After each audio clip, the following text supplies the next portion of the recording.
allegiance to the flag of the United States of America and to the republic for which it stands, one nation, under God, indivisible, with liberty and justice for all. Thank you. So before we go on to roll call and call to order, I would like to have our guest introduced.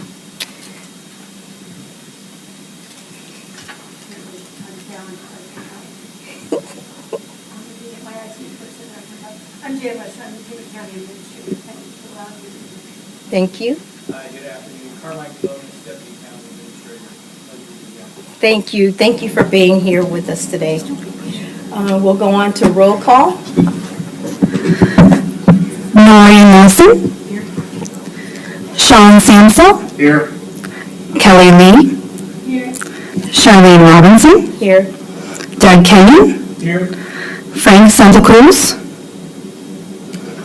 Ed Verberg. Present. John Bernal. Here, and I'm sorry I'm not there in person. Bill Schlesinger. Here.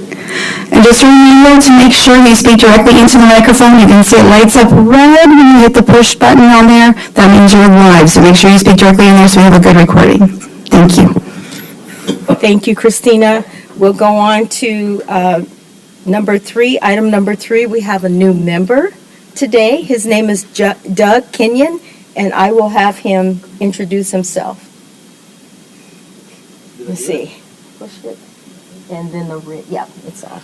I'm Doug Kenyon. I'm out of the Green Valley District. I'm actually work for District 4, Steve Christie's office. I've been in the area for about 15 years, originally from Pennsylvania, but retired in New York State. Worked for ITT Corporation, who I retired from, with wastewater and municipal pumps and water treatment plants. So I'm looking forward to being involved with the community and the county, and I know quite a few people already from my past, so here I am. Thank you, Doug. Thank you for joining us. Moving on to the action item, approval of meeting summary for December 10th.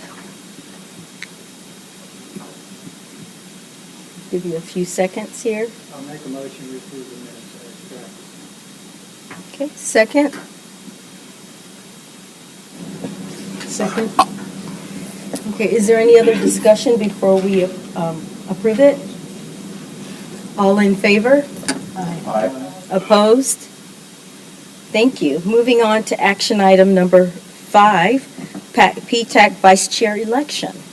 So I would like to ask the committee if they have any nominees that they would like to present to the board. Madam Chair, I'd like to nominate Frank Fry to be the Vice Chair. Thank you. Anyone else? Okay, well, that's your motion? Yes, I need a second. Yep. Second? I'll second. Okay, any other discussion? All in favor? Aye. Opposed? Thank you, Frank Fry. Congratulations. Moving on to Pima County update. Ms. Lesher? Thank you. Thank you all very much for letting me be here today and chat a little bit about where we think we are. And I know I appreciate having an opportunity to be with us today. I know that life was a little different when your county administrator started as the Director of Transportation and obviously had significant knowledge and expertise in the field. I do not, and I believe, though, that my job in this is to get the right people in the right spot and get the tools they need and then hopefully get out of their way. And with Catherine and Lauren and Paul and Joseph and all the team here, it's as good as they get. And, of course, they report through Deputy County Administrator DeBonis, who's 33 years? 34 years in the Public Works Departments at Pima County. So, and then obviously all of the expertise that comes with this board. So I hope we can simply continue to provide the kind of support that you need. 951 miles last year of work and repairs and making sure, I think our goal to continue looking at that PCI and making sure that our roads are very good. And we've done that. My concern, and I think one that we all share, is that we front-loaded about $150 million, and that was a great thing to do. And I will tell you that at least as as the administrator, the calls to me complaining about the roads and the just fix the roads has gone down significantly. The fear there is therefore that we don't pivot and stop at any point, that we had to begin to front load those dollars and keep the roads maintained because we perhaps had not funded it as appropriately. So I think we're going to ensure that those dollars continue. This year's construction is about $24 million, next year just a little over 26, so $50 million pledge over those next couple of years. What I was going to talk about a little bit yesterday and thinking about today has changed a tad. As I think you've seen, Pima County receives a total of about $160 million in federal funds. We are today evaluating the impact of some of the new executive orders that have come out. And for us, that $160 million ranges from projects that have not yet started to projects that are considerably underway and for which we have incurred costs. We've simply not billed the government yet for that, the federal government, for the reimbursement. We don't know what the status of that is. Yesterday, we focused on the first 12 grants that total about $68 million that are under some of the infrastructure programs, and now we move to the full $160 million. We're doing an evaluation of each of those and what it means. Some of those, obviously, I think, if I had to handicap some of it today, the grants that are in critical infrastructure are frankly those that I am less concerned about the likelihood of continuation. When we're building roads and bridges and things, there's a lot of good with that. Some of the grants for programs in some of our departments are ones we're really looking at very closely. And what does it mean for us? Do we have to hit a pause now? I've talked to 2 departments so far this morning that have said we're going to hit pause on everything until February 10th when we get a better idea of what's happening, because much like if you saw how we've been dealing with the legal asylum seekers program, that was all reimbursable by the federal government. We always promised we would not spend local general fund dollars. The day that we hit 0 individuals, we know that the certainty is that we will not be funded any longer. Therefore, we shut that program down at midnight on Sunday.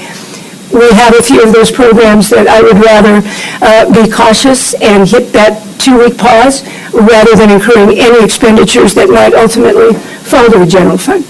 So that is a concern, and we'll be working closely with all of you on your grants. Funding of transportation is something that Carmine and I and Catherine and others talk about all the time. Because of the importance and the significance to every other aspect of what we do in the community. And we're looking at what all the different funding sources are like. First on a lot of our minds right now is RTA Next and what will happen with RTA Next and where do we think we're going. Carmen has heard me say this a lot. I am the eternal pessimist.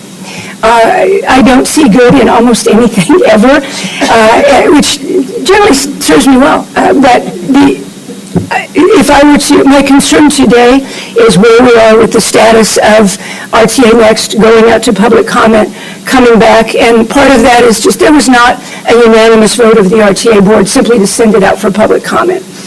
I believe that when you're dealing with political choices such as this, that if the governing board is not unanimous in its support or dangerously close before something goes out to a public vote, it can cause so many questions and potential concern that it may not ultimately bode well.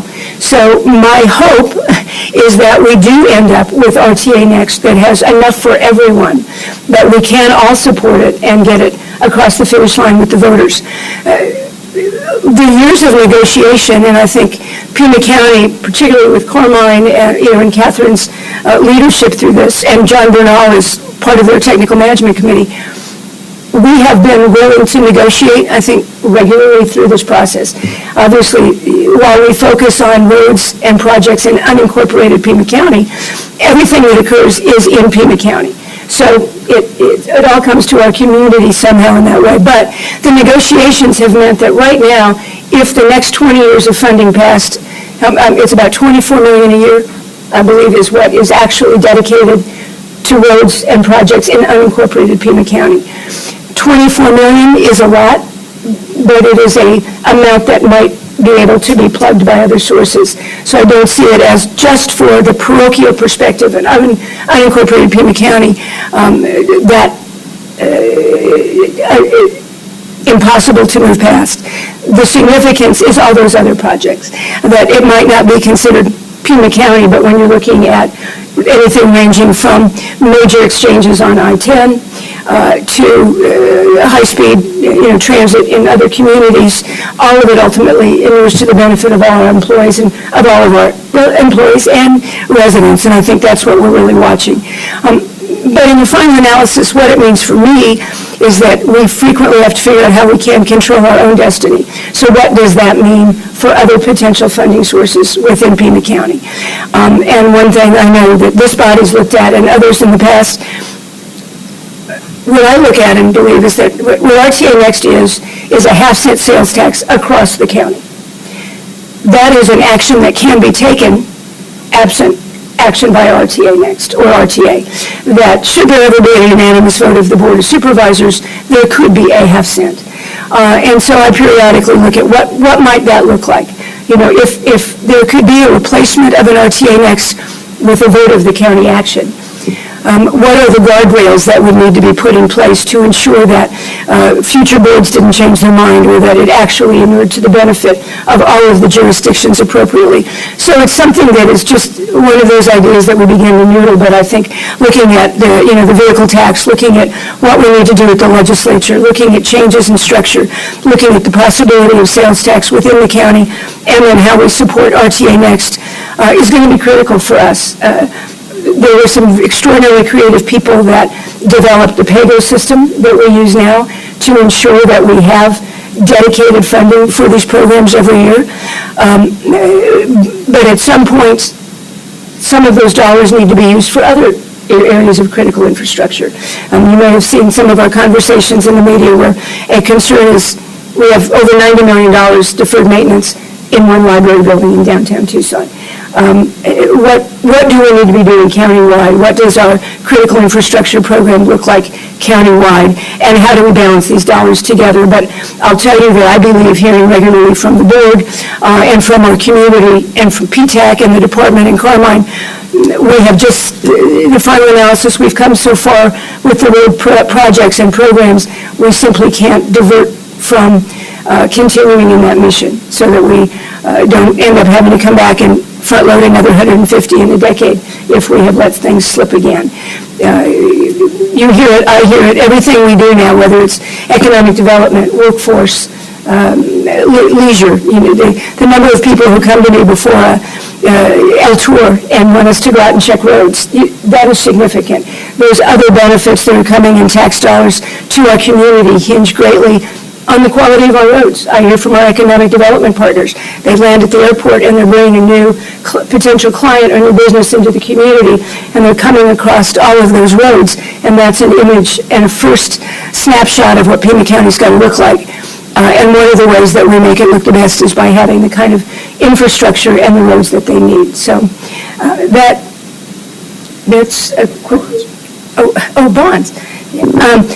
Another thing that we've been chatting about is, again, I don't need to tell the transportation groups, Pima County was always very successful in going out to the public for bonds every few years. I think back in '97 is a good example of we actually had two issues that year. We went out in May with general obligation bonds, came back in November for HERF bonds, and had, $300 million in $97 for transportation. We had a couple of good projects. We went back in 2004 and 2006.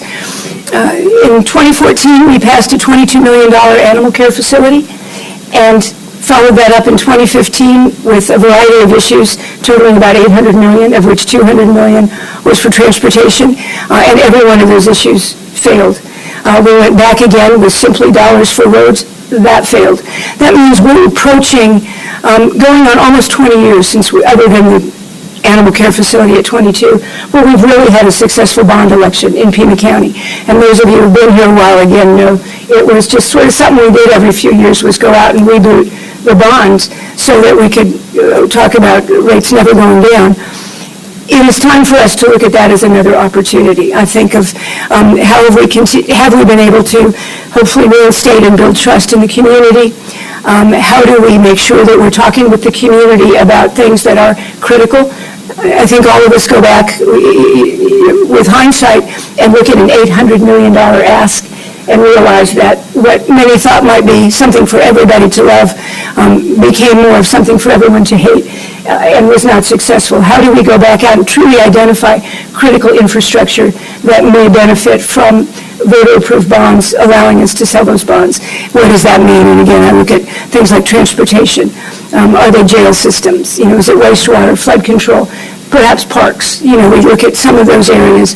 And what is really a need of the county? What is the need of our citizenry now? And as we look at the next few years versus what might be just a want that we would like to have some money for. Those days are gone. Now we're going to be identifying really our needs, I think. So, but now, Ms. Carmine, anything to add? I'm happy to answer any questions if I can. Thank you. Do you have any questions? Madam Chair? Yes, John. Voice of God. Yes. Madam Deputy, thank you so much for joining us today. And Jan, I very much appreciate what you just said about competing youth in Pima County. I think back to this advisory committee was started, we had such an issue with the quality of our current roadways and the lack of maintenance, et cetera. I would argue that big investment we changed the last 6 years or so that not getting has changed. I would suspect the board offices are not getting as many complaints about road maintenance or road condition than they were. Obviously, still a lot of work to be done. Right. But I guess my fundamental concern is, will we invest enough? And I've asked this of Catherine the first time. Will we invest enough for the next, and especially since we have a 10-year goal of getting to a certain system-wide level, which I think we're on track to do? Can we continue that? Can we somehow commit ourselves to keeping those roads that we already have in the best possible shape? As much of a fan as I am of building new capacity, right now I think the priority is still preservation. So I'm just wondering if you really do expect that we can continue this 20 billion plus or minus annually going into the long-term future. Thank you, John. I am hopeful, yes, and I can tell you that the maintenance of about that 25 million a year is something that we will continue to propose minimally in the administrator's budgets going forward. Obviously, there will always be conversations at the board level, but as I say, I think what we've been talking about more recently is we see dollars change and changes in state programs and federal programs, that it's a really difficult time. And I should mention the coming out of the ARPA dollars, all of the COVID monies, that is about $350 million that inured to the benefit of Pima County, much of it for a public health response, and it was spent for that. But it's also provided other things that we had an opportunity to provide to the community because of those funds. I was initially talking about the ARPA cliff, that we were about to step off a cliff at the end of $350 million, and Carmine and Steve Holmes, or other deputies, reminding me that it's not really a cliff, because that would suggest we didn't see it coming and we weren't planning. So it has really been, we're calling it the realignment plan, because there is a reality to having to not spend those dollars, but we have seen it coming. What it means is a very critical time where we're going to be looking at defining exactly what the county does, what is our mission, what are we required to do, what are the functions of the county, putting in the fund those category, and the things that I have been putting in the wants category, that we believe that it is a benefit to the community that we are providing those services, but we may simply not be able to do that in perpetuity, or at least we may need to pause for a bit while we pivot and focus on the core mission. And I think when you look at a core mission of a government, infrastructure and roads is a piece of that. And I hear, John, what you're talking about, and that what we look at is, again, I'm the new one to this and learning these issues of providing $2 billion of capital through an RTA next and not having maintenance. I get it. Those are concerns. We allow the communities to, we give you the money to build it, but then you got to maintain it yourselves. Is that appropriate? Should we be evaluating the use of maintenance? And what do we do to keep those roads maintained appropriately? So there's something. These are called the phone friends for those when I'm stuck on a real transportation issue. So. Did that answer it, John? To the best that I can. John, did you have anything else? Did we lose him? Just one follow-up, Jan. Thank you for that. And Jan and Carmine, what likelihood do you see of amending the RTA program to either make sure we keep the pavement preservation item in there or even increasing it? Any likelihood of that? John, I don't know, and I'm going to let others perhaps speak to that, but part of the challenge, I think, the reality of what's cooking right now in some ways is that when the RTA board gave us direction of how to start developing and building what RTA Next looked like, one of the very specific directions that we were given as staff and people working on the plan was that there would be no money for maintenance. And so we've spent several years with that as one of the tenets against which we proposed a package. It was very late when the conversation came up about money for maintenance. People like me potentially I have to really think through, was my negative response because I've been working on this for 2 years and by God, we got to get it across the finish line and everyone changes now, or is it the right thing to do and we need to pause? The difference is when we last met as both the PAG board and the RTA board, we ended the terms of the PAG chair and the RTA chair. And we are going to be going back when we meet again next month with new leadership in both of those committees. And with that comes change in people. Obviously, the Mayor Morana is different. The representative from Pima County is different. So individuals who have been participating in a conversation and populating the direction given to staff over the last 2-3 years as we've built the plan has changed. And so I don't know I don't know the appetite for looking at remodeling or revisiting any of this. I got to tell you, John, I'm guessing everything's back on the table as we begin to look at what it's going to take to put the whole package together to get support. Carmine, please.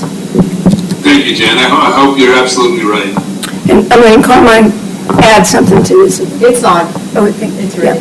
It's on, thank you. I would only add, John and members of the committee, that when you look at the project list, both main corridor projects as well as other safety and active transportation improvement projects, that those are happening on existing roadways. And so when you come in and you rebuild a corridor, you're putting down new pavement, right? So if you're widening the lanes, if you're adding amenities like bike lanes and sidewalks, new pavement is going down. So this idea of maintenance is really permeated throughout the entirety of the project list, both those main corridor projects as well as spot improvements at intersections and other locations throughout town. As it currently stands, based on the projections of revenue, it would not be included on a full-scale, like, capital maintenance component unless revenues exceeded what the conservative or the baseline projections are. So the concept has been introduced and there is a path for it, but it really depends on the amount of revenue generated. But I think what gets overlooked is that first point that I made, that on every single project that is delivered through an RTA Next, that corridor or that location where improvements are happening will have a component of new asphalt and preservation. Agreed. Thanks, Carmine. Madam Chair, I'd like to follow up John's comments. We've been working diligently the last year and a half trying to find a source to earmark funds for roads. You're probably well aware that you've probably been briefed on some of what we're doing. My background is finance, and believe me, I struggled with budgets for years in the federal government, so I know what you're talking about. However, if you look at RTA and what's happened in this region, just look at La Cañada, the stretch of road there that was new a few years back. And who's going to maintain that? And that's not the only road. There are lots of them. The inventory has changed dramatically with RTA. There's no assurance RTA is going to be renewed. There's some hesitation, I think, out there in the public. We're representative of that representation. And not all of us feel like that's going to be renewed. But even if it isn't, we still have that inventory to take care of. Not to mention, not that it's going to come along. So we need an earmarked source of funding, not just to take care of the existing roads that have continued the inventory. There's a cycle there. The PCI cycle is there. That roads that need to be repaired. And if we want that image of our community, just like going out on the west with the county buying Painted Hills, to keep that image of those saguaros going out to that part, to the Desert Museum, have good, to Old Town. We have to have, if we want to keep that image, we have to have good roads. But we have to have good roads for our residents. And believe me, we've heard a lot of people stepping forward with concerns about roads. And it's not going to go away. PayGo was just a way of catching up. It's going to happen again. And by earmarking some funds, which we've been working on, and we have some good that's been going in, like the vehicle license tax. There's a share of that that's been going in the general fund for years. If we'd had that in transportation, we wouldn't have had to do PayGo. And if you look at it, that's what's going to happen again if we don't have some funds like that. So we need an earmarked source of revenue to take care of this built-up inventory we have over here from RTA that has no maintenance dollars with it, that the staff are caught with. If you look at her funds and vehicle license funds, we're actually behind the gate in terms of inflation. We need to be advocates for the community related to transport. We really need to be advocates for the community related to transportation. So we appreciate your coming here today, but we've got this inventory problem, and it keeps building. And so that's why we've been working hard at this. And I hope you appreciate that. Absolutely, thank you. And I do keep, if I'm not here, at least keeping track of the minutes. I know the work you're doing, looking to ensure that we do have a dedicated funding source and what all the different options might be for that. So I very much appreciate what you all are doing, and we pay close attention to the recommendations coming from the body. Thank you. Anyone have any other questions? Thank you very much. Thank you. Open up one,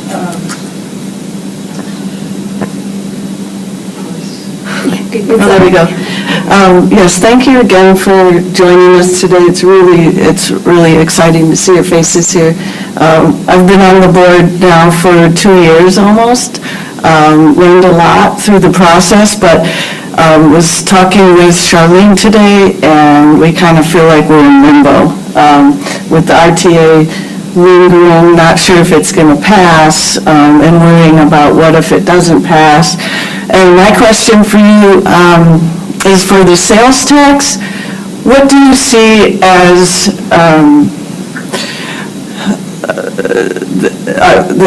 looking forward, if we do want to go towards doing a sales tax in the county, what kind of things do we have against that right now? Would the supervisors be in favor in something like that if the RTA doesn't pass? Or what is your opinion on how difficult that would be to implement? A sales tax would require a unanimous vote of our board. That is not easy, at any time. And we have not had a sales tax, and I think that that would be a significant change. That's why I believe that if it were ever to be considered, it needs to be so clearly defined with so many guardrails that it can't be simply that the board can vote a half-cent sales tax dedicated to transportation and promise folks that we'll do the right thing with it. It's going to need to be, some of you have participated with the Bond Advisory Committee in the past, where anything we did was in code and was locked in and was done in a way. I see it almost as making sure that this is not the county issuing a half-cent for itself. It's the county being a new vehicle by which the same continuation of funding of an RTA Next could be realized.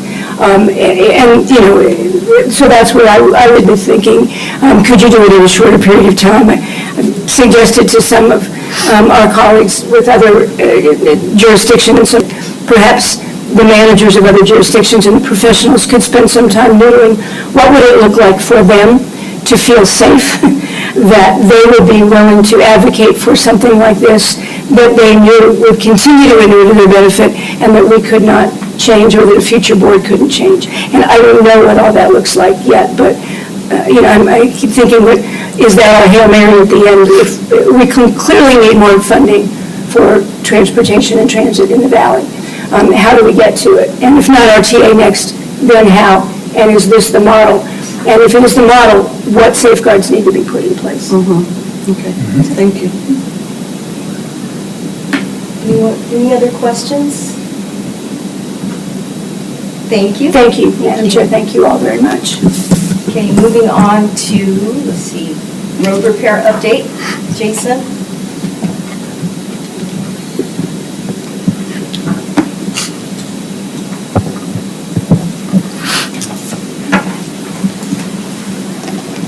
Thank you, Madam Chair, members of the committee. We're happy to present this month's update for our fiscal 25 program. So we're getting started off. Our substantially complete projects list, you can see there in red, we have added 2 since the last time that we spoke. The Camino de Oeste and Sunset Road mill and pave project is substantially complete. There's final striping ongoing this week, and that job will be wrapped up after this week as it stands currently.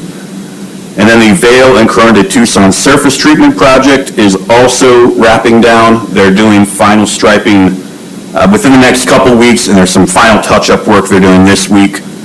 But after that, that job will be to the house and wrapped up as well. We do have a couple ongoing projects to talk about. The industrial region surface treatment job that we've mentioned a couple times already is still ongoing. They're expecting to finish the crack seal work on that project within the next 2 weeks. And then the fog seals toward the end of February is where they'll get going once temperatures start to hopefully get back a little warmer. I know many of us are enjoying having winter finally though, but for construction that does slow things down a little bit for some of these surface treatment projects.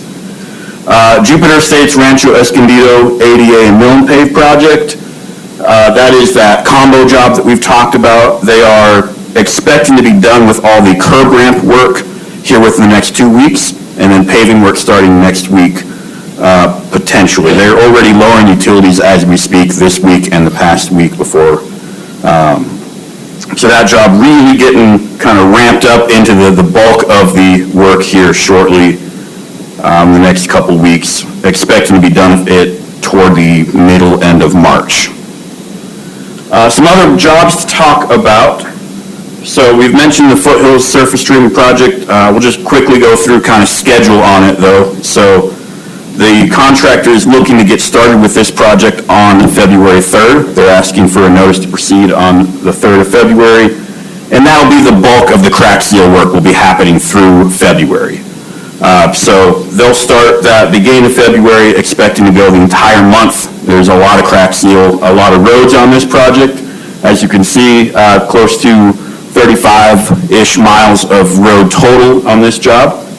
And then there's a portion of this project that we talked about that has that middle February component, tail end. They're going to start that work at the end of February. So it'll be the tail end of the crack seal when they'll get to that part. Milling February, hopefully the overlay part of it after the crack seal has cured toward the end of March, early April period. So that job really getting ready to launch here in earnest in the next couple of weeks. Same thing here with the Anway and Nelson Surface Treatment Project up on the northwest side. This is also Sunland Asphalt that has this job. Another rather large project, starting the crack seal work same day, so February 3rd is notice to proceed for that. Again, same situation, crack seal through the month of February, and then the follow-along surface treatments to that are expected to start toward the middle part of April. So giving that time to have the crack seal cure before the other surface treatments get going. Tucson Mountain Surface Treatment, another Sunland job. This will be followed through the same two that we just talked about. So this contractor is going to kind of move through the same sort of train here. We anticipate them starting this in mid-March. This one's a lot more tentative than the last two are. Still working on getting the contract documents and all the submittals in place. But they've told us that they would like to tentatively start in mid-March and crack seal through the middle part of April. And then the fog seals portion of it that would follow along after that would be in May or so. So that's the schedule for that project. Moving on to some paving work. The Agua Valley area pulverized mill and pave project. This has been officially awarded to Tucson Asphalt Contractors for $2.97 million. There's 3.46 miles of local road paving and 7.19 miles of arterial collector. This is up there, another job up on the northwest side. We've mentioned that this was following after that Blanco Wash Bridge capital improvement project, and it's going to fit perfectly with the schedule. So this contractor is looking to start work tentatively at the very end of February, with the bulk of the work occurring in March and April. So schedule-wise, it'll line up really well with that project. Another paving job to talk about, Sonoran Ranch Camino Verde Estates. It says advertised. This has now been awarded. So this job was awarded to Tucson Asphalt for $1.63 million. There are 4.77 miles of local road, no arterial collector on it. It says completion date of 5/30. We actually moved that to 6/20, so we gave another month of schedule, which can probably attribute to the lower cost that we saw as well. Awarded to Tucson, longer of a range for that job. This was awarded to Tucson Asphalt, and they're tentatively looking to start probably in the March timeframe for this job as well. And then lastly, Rancho Verde Mesa Land Mill and Pave. This says advertised it was also awarded. This was awarded to Tucson Asphalt for $1.71 million. There's 6.65 miles of local road on it and no arterial collector with that 6/20 completion date. And this is 3 subdivisions generally centered on the La Cañada and Overton Hardy area up on the north side. So that was a lot of stuff very fast. So just kind of high level numbers wise, you can see on the pie chart here that our complete column or complete portion there is growing substantially, in construction also, and then the advertised portion has now moved over to the awarded column as well. So a lot of awarded work getting ready to start here within the next week or two. A lot of work getting going as we enter the last part of the fiscal year here. As always, you can see the status of all the roads selected for this fiscal year and past fiscal years on our road repair map. You'll notice it looks a little different. We changed, GIS changed the platform, so it's got a nice modern look to it now. So if you haven't looked at it in a while, I'd encourage you to go check it out. And with that, I will open to any questions. Madam Chair, I do have a question. Jason? Yeah. As we've been going through the year, there have been some projects where they've been bid below the level that was estimated by the engineers, and there's been some savings as we've gone along. Do you have a rough approximation of what might be available roughly at this point that might be used for another small project or two? Yeah, so we're anticipating that what we have available after, the jobs that have been awarded is going to be about $1.3 million is what we're seeing that we have left to work with for this fiscal year. That does exclude some of the contingencies that we're saving just in case that we have to do change orders or other stuff. So there might be more than that if we stay on track, which is always the hope, but you always have to prepare for the inevitable of somebody finding something fun. So do you have a project in mind for $1 million or we're working on that. We're having conversations about what that looks like internally still. Right. So hopefully by next month we'll have some further discussion on that for you. Okay. Any other questions for Jason?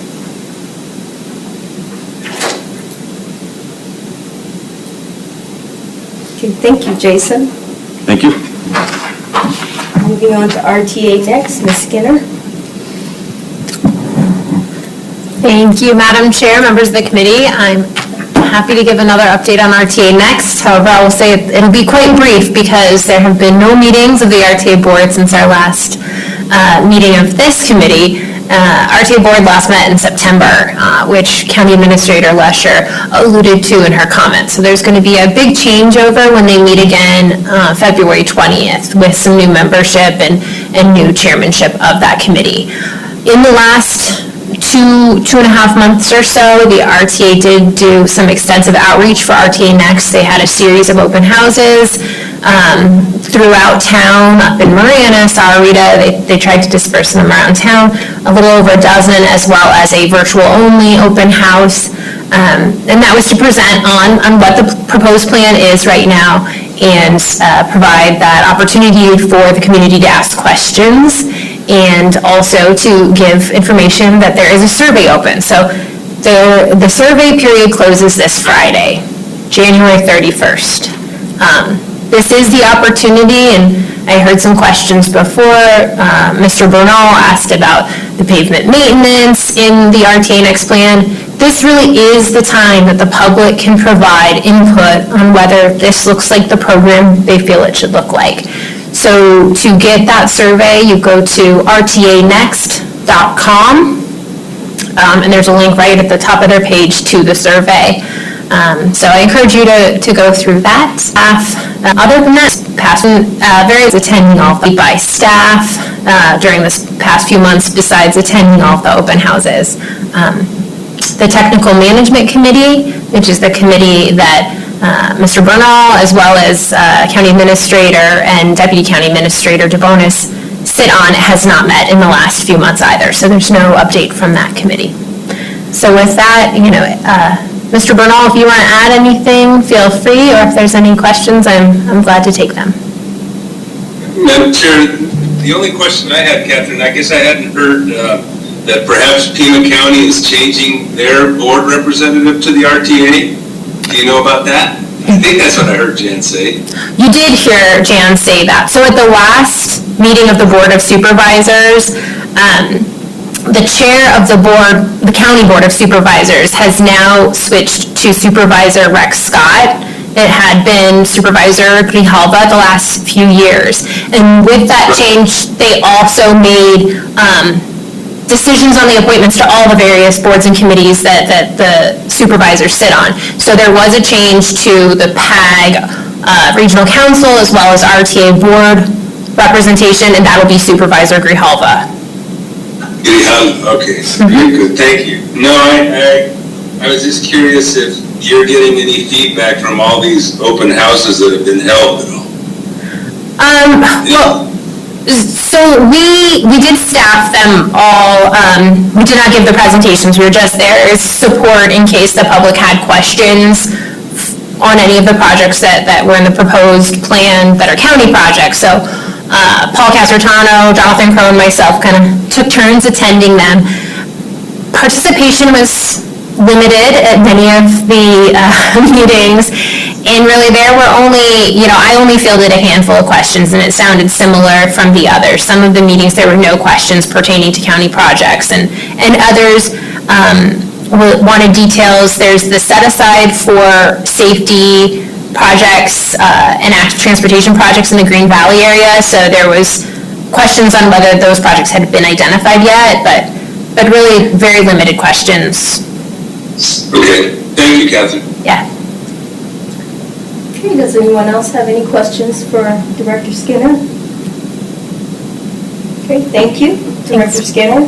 Moving on to open discussion of meetings with Board of Supervisors and committee members. Has anyone else met with their supervisors? Would you like to summarize it? Really didn't have anything to share. Okay, you meet periodically with them, right? Regularly with them? Can't even figure out. Yeah, it's on now.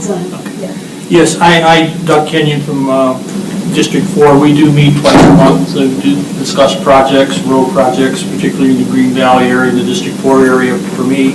So there always are concerns. We still have a handful of roads in Green Valley that have not been completed. There's one particular road down there. In fact, the people who live on it are at this meeting today. It was been on hold for, I believe they told me 30 years. It's been waiting to be finished. So I'm very new in this committee, very new in all of this, but that seems like a little crazy to me that's been sitting on the board for somewhere, it's sitting on a chart for 30 years, this name of this road, which is Mayor, right? We do discuss that, and I intend to continue to look into that for these people, and hopefully we can get something done with that and take good information from here to there and from there back to here. That's my goal. Madam Chair, regarding meetings with supervisors, we had talked last month about scheduling a meeting with Jim Allen, and I'm pleased to say that that is scheduled for January 6th. And then we talked about, after that, going and doing a presentation to the board in terms of what we're doing. And then Jim kind of jumped the sequence here, came and talked with us, but we talked about talking with her after meeting with the board, going to one of their open sessions. Maybe we should circle back to her once we've finished this sequence. Okay. Because she seems to understand, she seems to have been well-briefed, and seems to understand some of the transportation issues, and we might actually get an ally there in terms of earmarking some funds for transportation, so maybe we can continue to follow that sequence. And correction, it's February 6th? I'm sorry, what did I say? January 6th. I'm sorry, I'm only off a month. Not next year. Could be off a whole year. Yeah, no, February 6th. Thank you. Any more discussion? Okay, moving on to call of audience. We have Jean Getz, and we'll give you 3 minutes. Thank you again for letting me speak to you about the conditions of our road. And it was, Tom Bresney was the representative that we had a couple years ago, and he did a terrific job helping us get our roads done. The other day I met Doug Kenyon. We're going back and forth, and he actually took the time to drive around in Green Valley in our subdivision. And this has been ongoing. We started this 2 years ago, and last year, unfortunately, I couldn't come in much because my husband had some issues. So anyway, this road was done 30 years ago, 30 years ago. Pierce Construction built them. They're supposed to finish them before it goes to the county, and the county accepts them. Well, the county did accept them, but the final coat was never put on it. And Doug came down the other day, and he drove through the subdivision. When you come in on Esperanza to Hogado, you come into our subdivision, and it gets so-so. Then you go a little further, and once you get to Amelia, it's completely different feeling than any of the other roads in our subdivision. We've had several people fall on them. It's just all rock. So we see them, it's never going to help. It's not going to do a thing. And we were very fortunate last year also. Tom Bresney brought 3 other people down to Green Valley, and we went Las Campanas and met with a lot of people from our subdivision, and it was full. We had a lot of people because the roads are so bad. So the county accepted them, then how come it never got done? That's the question I put out to you. Why didn't they get done 30 years ago? So maybe it's Pierce Canova's fault, but the county accepted them. So now if there's money left over, like Jason said, there is always money left over. I wish and pray that you would give it to us in Green Valley in Port Hill Hills too. And I'm thankful for meeting Doug, and he came down and drove on, and I even had him walk on the road across the street to meet one of the original owners that bought a house. And he's the one that's giving me all the information on what's happened throughout the years.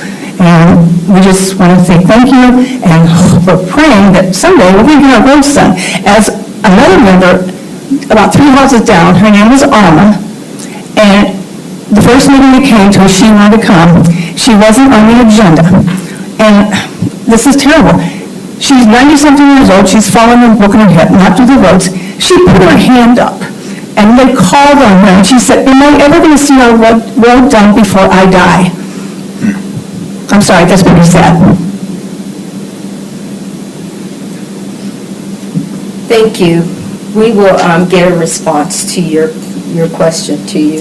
Thank you. Kevin Duffy.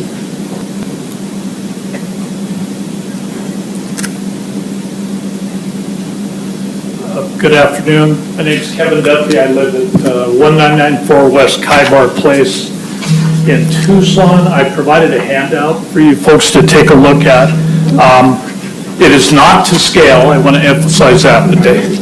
The issue is, approximately 3.5 years ago, all of the roads in this grid were paved, and the grid being bound on the west by North La Cholla, on the north by Ina, on the east by La Cañada, and on the south by Orange Grove.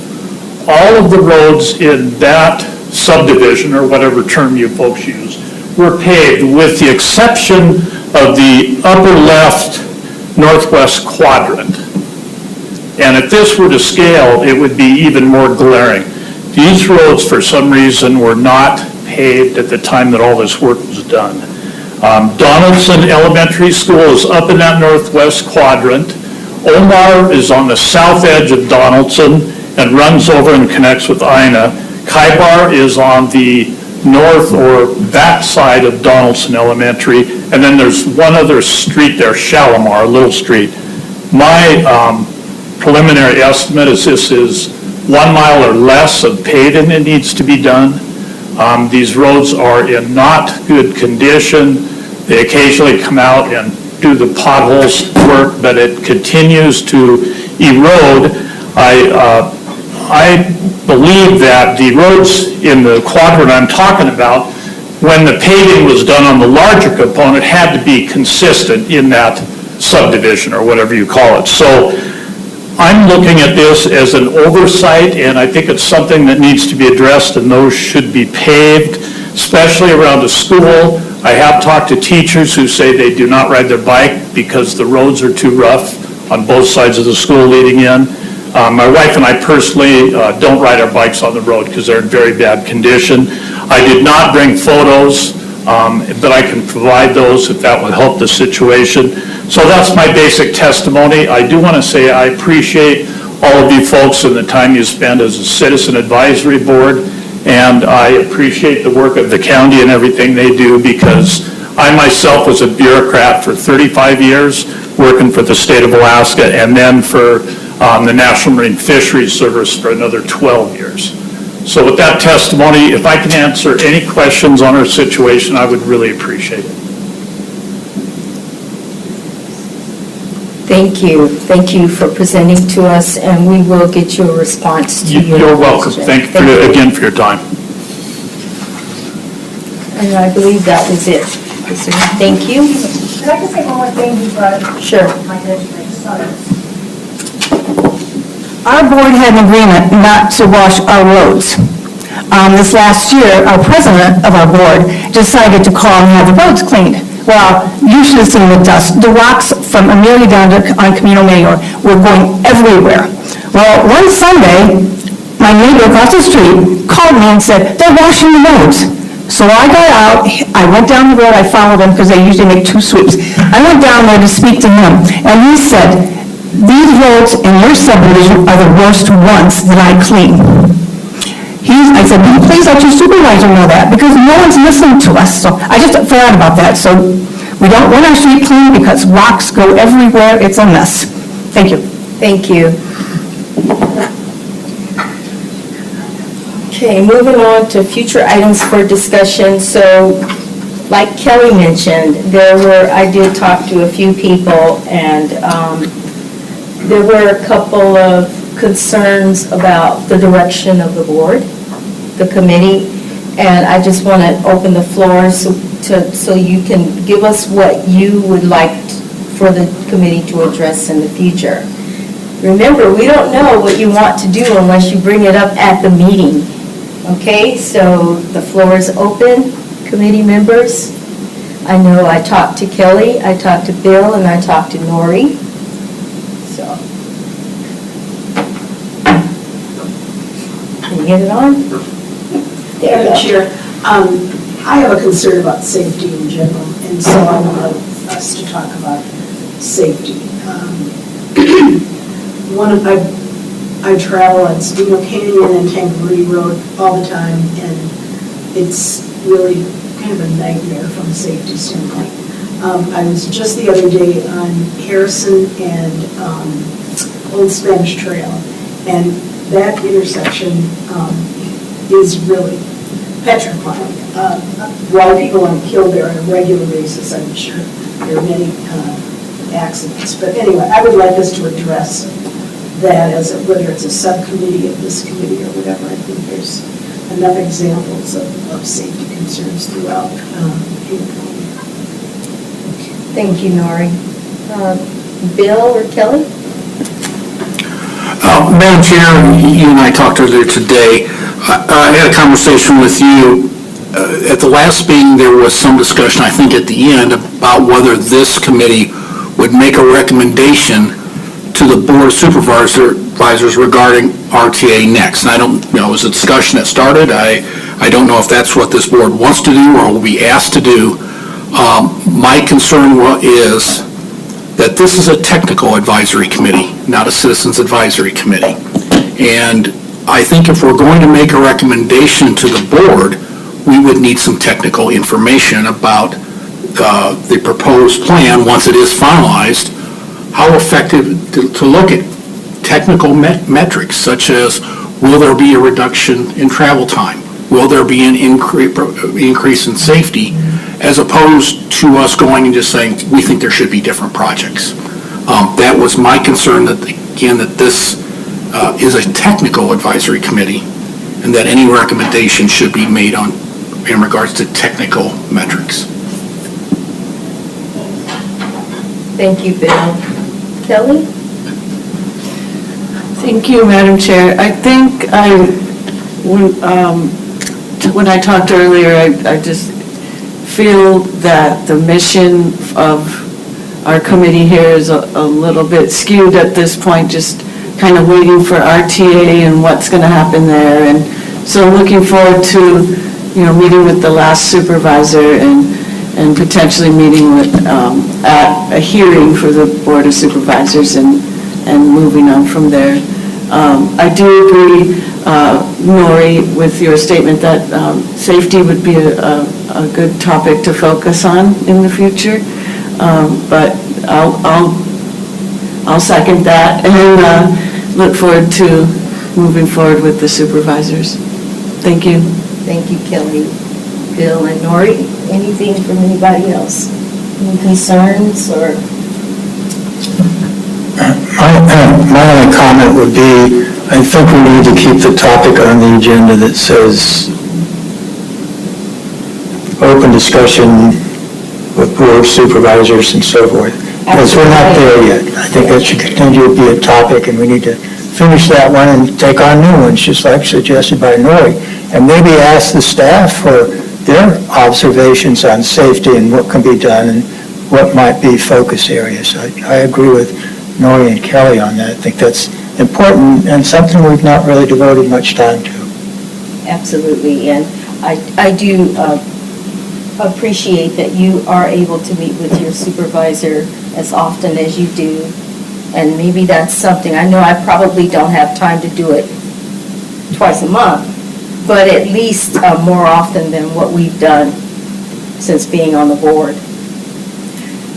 Anything else, Frank? That was my turn. Oh, there we go. So, Bill, back to your comment. Is that something, because we're meeting every other month at this point? Yeah. So, I guess maybe it needs to be a second and a motion to do it, but thinking through this a little bit more big picture, would it be kind of a group of us getting together, coming up with those technical criteria we want to evaluate, figuring out how we can then evaluate them to then present it? Because I think time is going to be of the essence with this, and wouldn't mind thinking that through a little bit further if the rest of the committee or a subcommittee wants to talk about that further. Madam Chair, Frank, my thought was that what would be valuable from a technical standpoint is if we took the plan, gave it to PEG, had them put that in the regional model and determine what would be the reduction in travel time relative to the no-build alternative if these aren't passed. So if nothing else, we have some metrics that either for the benefit of this committee, if nothing else, but I think for the benefit of the public, what will these roads provide from a technical standpoint? Also, my understanding is that PAG had done an inventory of streets in the PAG region in regards to safety issues and how the roads met national safety standards.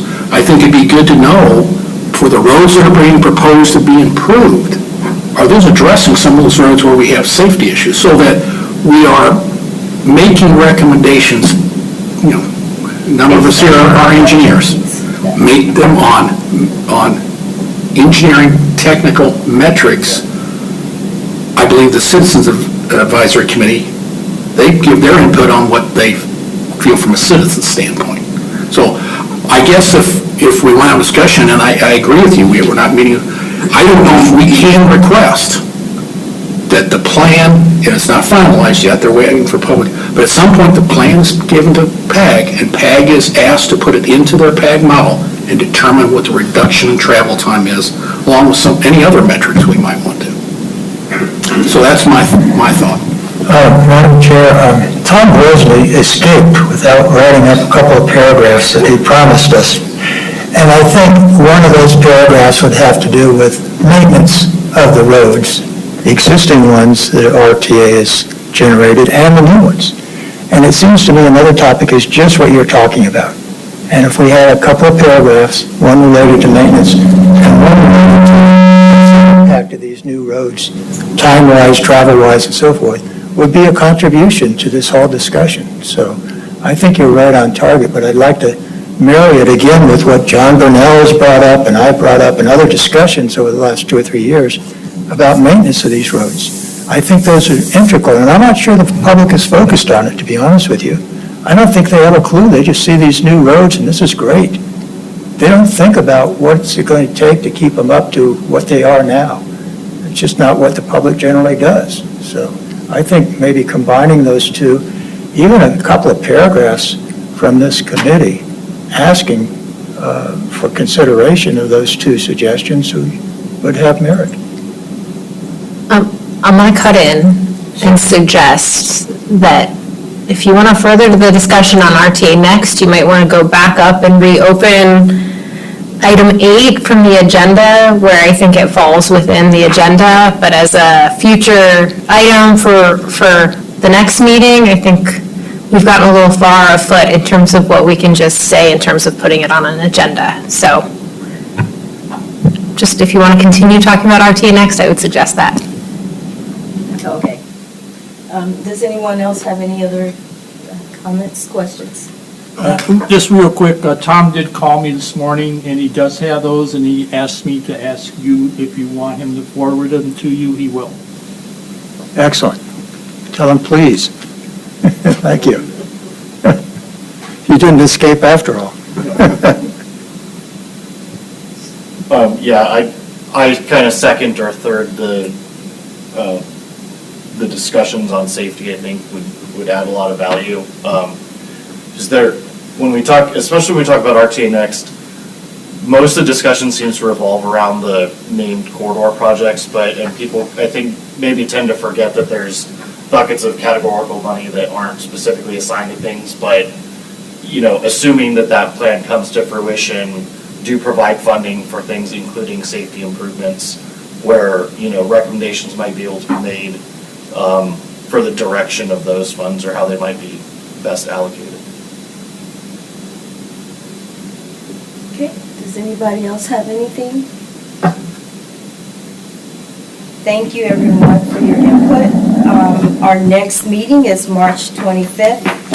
We're asking you to please submit anything else you would like to add to the agenda by March 7th. If there is nothing else, is there a motion to adjourn? I'll motion to adjourn. Second? Second. Okay, thank you, everyone. All in favor? Aye. We're adjourned. Thank you.